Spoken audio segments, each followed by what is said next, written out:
Hi, beautiful people. Welcome to the Fort Salem Library, where we read you your fanfiction.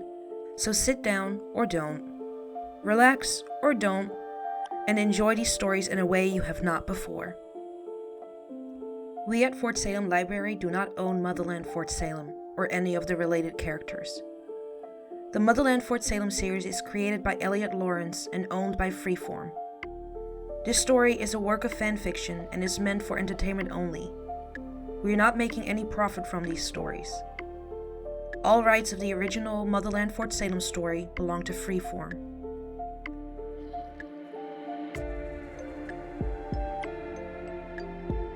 We also do not own Little Bat Pup, or any of its original characters and storylines. We did, however, get permission from the author to read their story.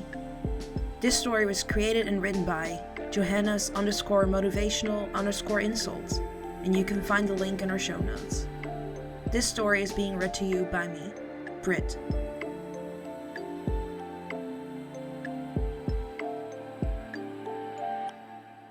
Little Bat Pup, Chapter 3. Those military types sure know how to party. It's nearly 10 o'clock by the time they get home, and Nick is exhausted by then.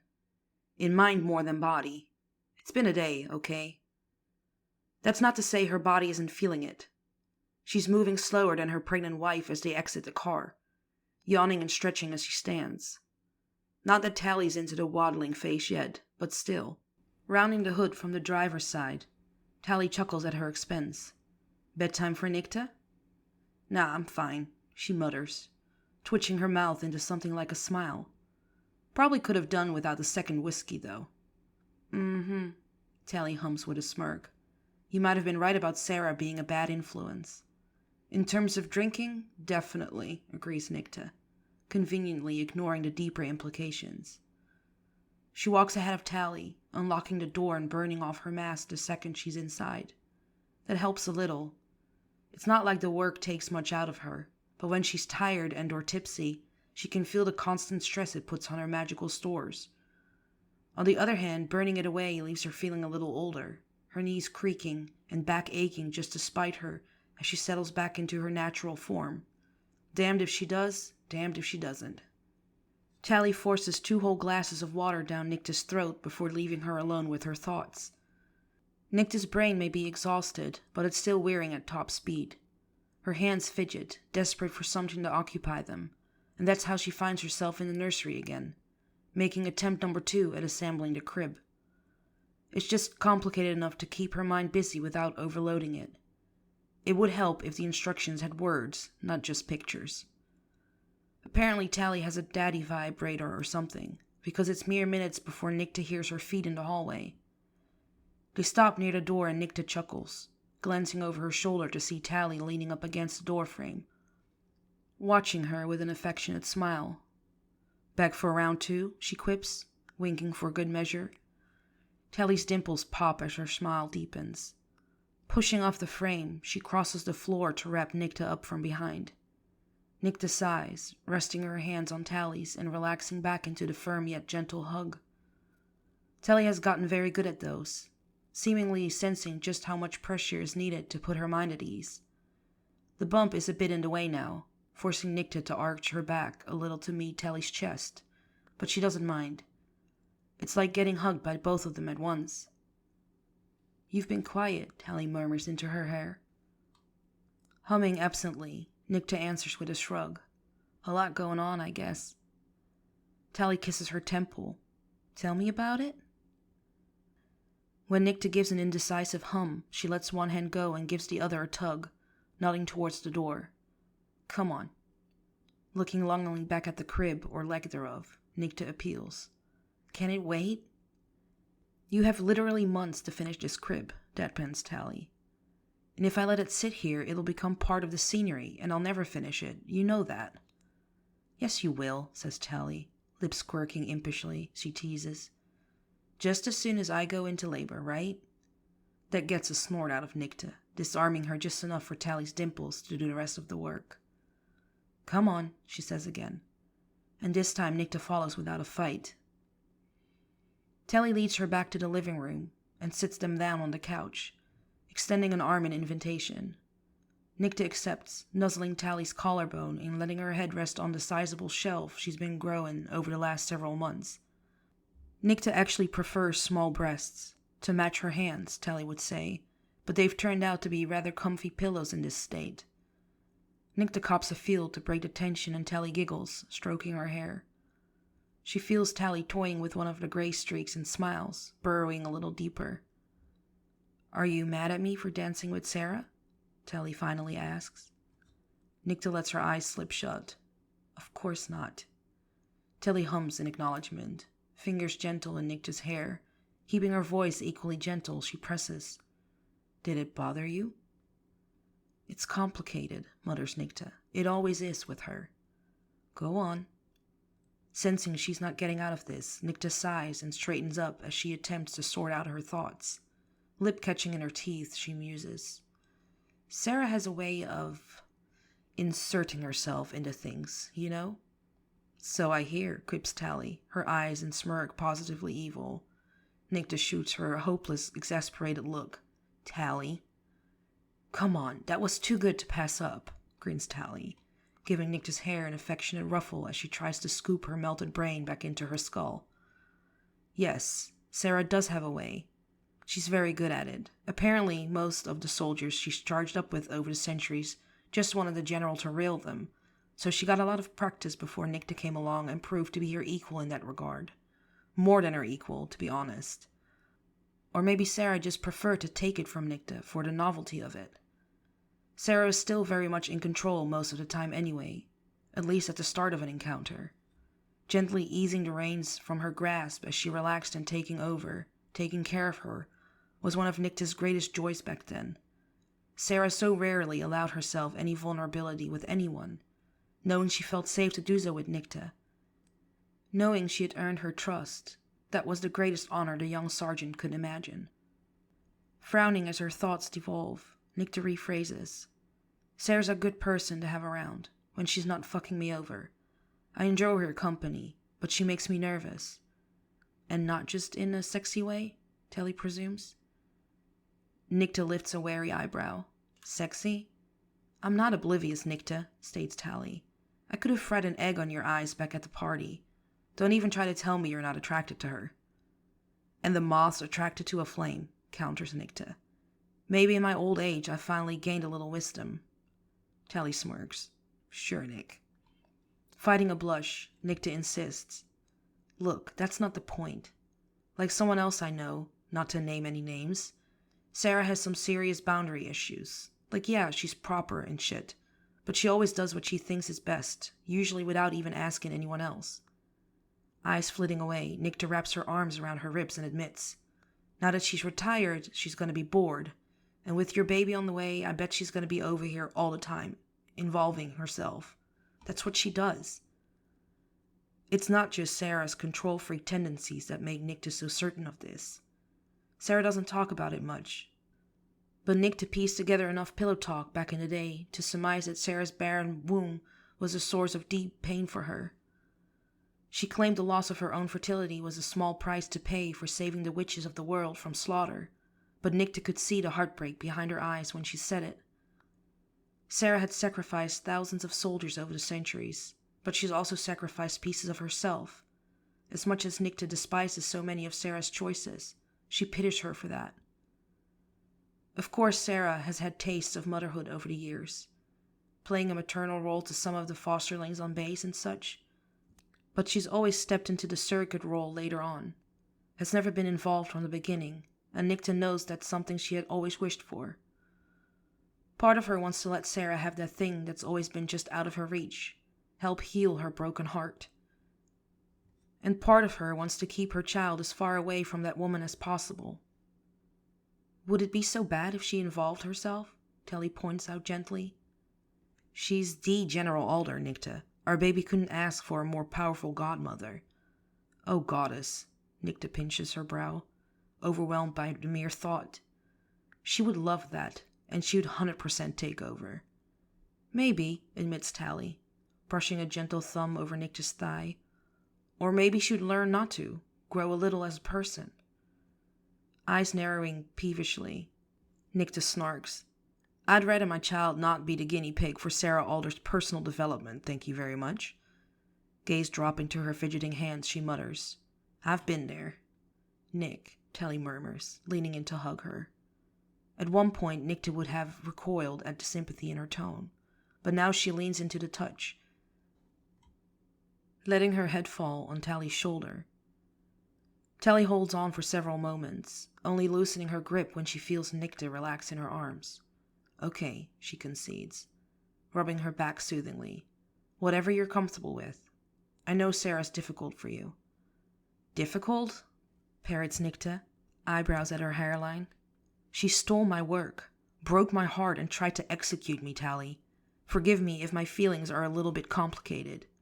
I get it, Tally assures her. Mine are too.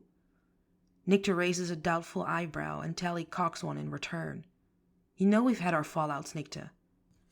And don't forget who else she almost executed in a hangar. Trust me, I haven't, Nicta all but growls. That makes Tally smile for some reason, leaning back in. She kisses Nicta's temple again. Anything else going on up here? Shifting in her seat, Nicta clears her throat and forces herself to meet Tally's eyes.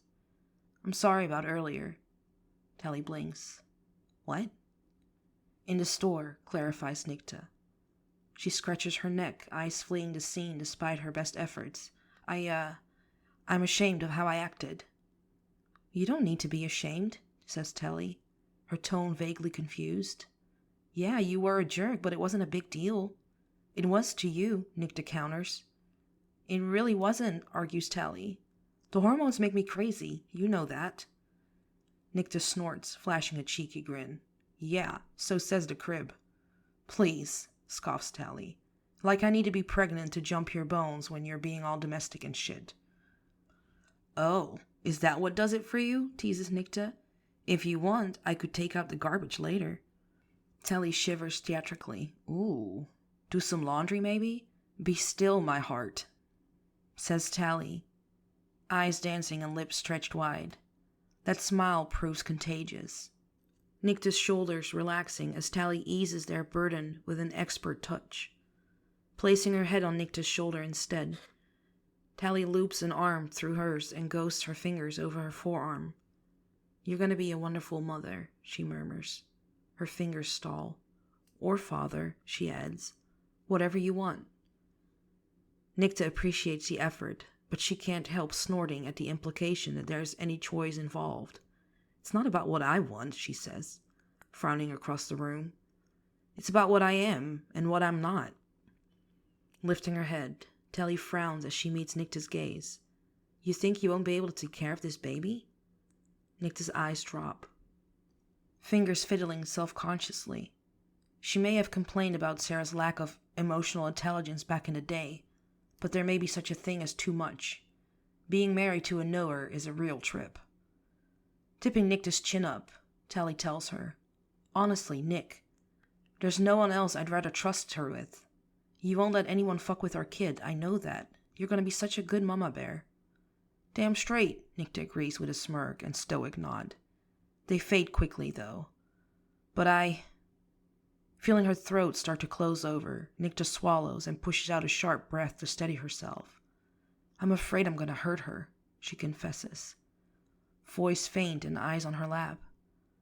Like I heard you in the store. Like my mom heard me. This is never an easy topic to discuss. Not just because it's painful, but because it's something Tally can't fully understand.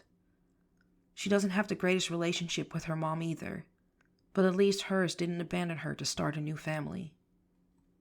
Really, it makes sense that Nicta's parents didn't have any more kids together, given how their first one turned out. Their genes clearly a disastrous match that resulted in wild, uncontrollable powers with potentially fatal consequences. But they could have always stayed together, either taken on additional spouses or found mates outside of wedlock to switch things up. Instead, they split after their initial 5 years, and Nicta's mother was only a peripheral presence in her life after that. Mostly showing up to berate her anytime her powers went awry, and someone got hurt or worse. Nicta never meant to hurt anybody. But that didn't save her any stinging words or stinging cheeks. To hear her mother tell it, she was 4 years old and a devil incarnate. Nicta didn't want to be evil, believe it or not. She tried really hard to suppress that terrifying darkness within her, and eventually she did learn to control her powers, even harness them into something useful. But did she get any recognition for that? No, of fucking course not. Not until Sarah Alder came into her life. Sarah was the first person to ever see the potential in Nicta, to treat her as an asset rather than a liability. Unfortunately, the potential Sarah saw was for a weapon of mass destruction, the very thing Nicta feared becoming. After the martyrdom, she pretty much gave up on trying to be good. If carnage was all she was good for, so be it. If Sarah wanted a monster, she'd give her a fucking monster. Honestly, Nicta suspects her mother left because she was afraid of her. She doesn't blame her. Fingers slipped through the gap between Nicta's, rousing her from the dark spiral in her mind. Her fingers twitched to life, squeezing Tally's hand like the anchor it is. She almost manages a smile. "Nick, we all make mistakes," Tally assures her. "You're not going to be a perfect parent, and neither am I." Dipping her head to meet Nicta's gaze, she gives her a soft but determined smile. "What matters is that we try, that we love her with everything in us." "That won't be a problem," declares Nicta. And nothing has felt truer in her life. That feeling of certainty allows her to relax a little, sigh out some of the tension and absorb Tally's adoring smile with only a minimum of guilt. "For the record, I'm sorry too," says Tally. Nicta squints back at her in pure bewilderment. "What? For what?" Shifting sheepishly, Tally admits, "I realized later I kinda humiliated you there, in the store." Alarm bells go off in Nicta's head, her eyes narrowing suspiciously. "What did Sarah say to you?" "Nothing," Tally denies quickly. Too quickly. Nicta doesn't buy it for a second, and it must be obvious because Tally relents with a sigh. Wincing guiltily, she admits, "That you felt like I was mocking and diminishing you." Nicta shakes her head, not surprised in the slightest. "I told you, always involving herself." "I'm glad she did," Tally declares boldly. Taking her wife's hand in both of hers, she says, "I'm sorry, Nick. I didn't realize how that made you feel." "It was no excuse for snapping at you like that," Nicta counters. "I don't even have hormones to blame." Tally smirks. "Menopause, maybe?" Nicta scoffs and throws a punch to Tally's shoulder. "Fuck off." Chuckling in response, Tally looks down at their entwined hands, toying with Nicta's fingers. "Look," she says, "for the record, I was just trying to make you feel included. Yeah, she's taking my name, but she's not my baby. She's our baby, you know? She's gonna take after you as well. That's all I was trying to say." "You were making fun of me too, let's be clear," Nicta points out, unwilling to let her completely rewrite the narrative. "Oh, definitely," Tally agrees easily, grinning like the brat she is. "But I'll try not to push it so far next time. I was making fun of you for being broody and dramatic. I wasn't trying to disrespect you." It's hard not to smile at that. There's a genuine admiration in Tally's gaze, not merely sympathy. Nicta doesn't know how this angel of a human being ever looked at her and saw the goodness in her, but she will never stop being grateful. Just like Sarah, she knows just how valuable her second chance is. Despite her irritation, Nicta can't help thinking that maybe having Sarah around isn't such a bad thing after all. In terms of communication, anyway.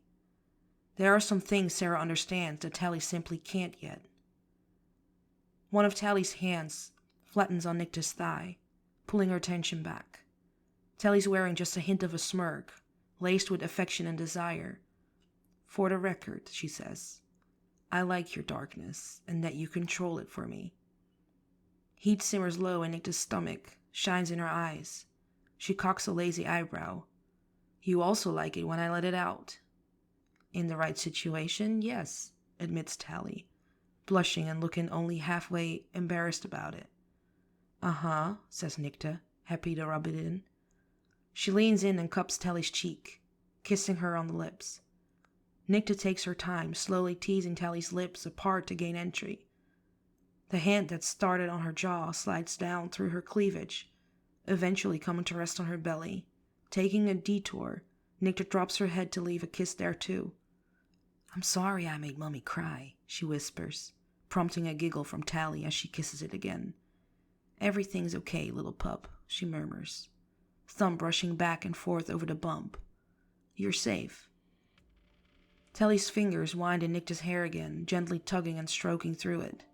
The blissful feeling tempts Nicta to relax further, and she gives in, resting her head on Tally's belly with a contented little sigh. A familiar rhythmic thrum faintly tickles her eardrum, leaching the last of the stress from her body and making her smile. Giving the bump a little nuzzle, she tells it one more thing. "I can't wait to meet you."